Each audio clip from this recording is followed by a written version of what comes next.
All right, I wanted to do a video on adjusting the shifter linkage on one of these cforce 500 Gen 2s. So first thing you want to do is remove your seat, remove your gas cap. All right. This top panel is all in one piece. So the easiest thing I found to do is start in the back, pop it out, lift up on it a second. Make sure you take your gear shifter knob. It just spins right off. Come around here to this side, do the same thing. Pop, lift up on both sides, and it'll unpop from up here, and you pull out, just pull it all out in one piece. Be careful. Make sure it comes around your gear shifter good. All right. So the next thing you want to do is after you get that off, you have this panel right here. Now this panel actually has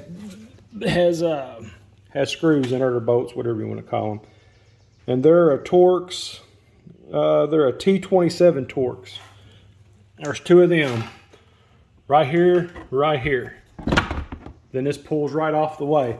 If you're going to do an oil change, this would be the best way to do it also, and do both of your panels on each side. So here you got a good clear picture of the motor. Here's your shifter linkage, all right? This right here is going to be a 7mm, so you can hold this rod while you're breaking these nuts loose. The nuts are 10mm. Once you break them loose, you can twist it, and this is how you get you can either lengthen it or shorten your stroke right here. So if you're not engaging fully, most of the time you need to lengthen the stroke a little bit, and that's where you're getting a lot of these where when you go to put it in low range, it's not fully engaging, which they recommend pushing it all the way up here to get it into low. Don't just, slide it right over to the notch. You need to push it up forward as far as it'll go. That's the problem I was having with this one. The red one, I never had an issue. So I've adjusted the stroke on this a little bit, and I believe this is going to help it. And a lot of these, the more they break in, the better they are.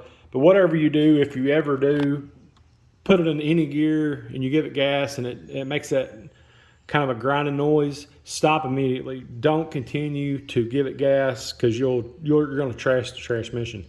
So if you ever get it in gear and it don't engage fully, stop immediately, pull it out of gear, put it back in, and make sure it goes in that time, or you're going to have major problems. But I wanted to give you, if you're, if you guys are having this kind of a similar problem, it's a very easy job. It doesn't take no time at all to get to this linkage, and it's no big deal adjusting it. You'll be able to see. Make sure you got it in neutral when you adjust it, and make sure it's in neutral easier, when you take it apart. It just makes it easier. But whenever you go to adjust this after you've broken both of these nuts loose, you're going to be able to see this move back and forth. So you're going to see if you spin it this direction or this direction, you're going to be able to watch this move and see, if you're lengthening it or shortening it. But it's a very easy job. So anyway, guys, hope this helps some of y'all. This should be the same on the first gens, and it, I'd be willing to bet, besides maybe how the plastic comes apart, this should be the same linkage that's on the 600s, the 1000s, and everything. I'd say I'm not positive on that, but I'd say it's all pretty similar. But here it is, guys.